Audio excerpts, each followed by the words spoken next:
High সকলকে। কাল হঠাৎই কাজের ফাঁকে চলে গেছিলাম একটু ঘুরতে। তো কোথায় যাচ্ছি তোমরা দেখো। চলে গেছিলাম সন্তোষ মিত্র স্কোয়ারের প্যান্ডেলটা দেখতে, তো তোমরাও দেখো।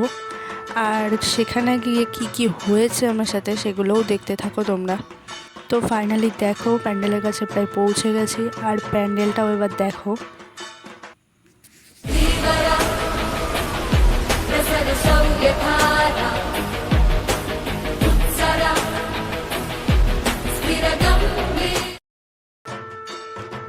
প্যান্ডেল দেখার পরে তারপরে হঠাৎ দেখলাম যে শুভেন্দু অধিকারী আসছেন, মানে ওখানে প্যান্ডেলের মধ্যে ছিলেন।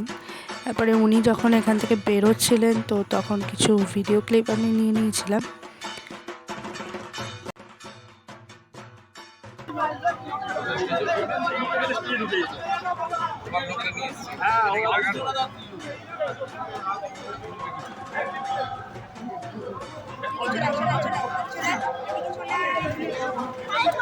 আমরা মাকে ভেতর থেকে দেখতে পারিনি, কারণ সেখানে পুজো কমিটির মেম্বাররাই থাকতে পারছিল, তাই আমরা বাইরে থেকেই মাকে দেখে চলে এসেছিলাম। তো এইটুকুই, টাটা, বাই বাই।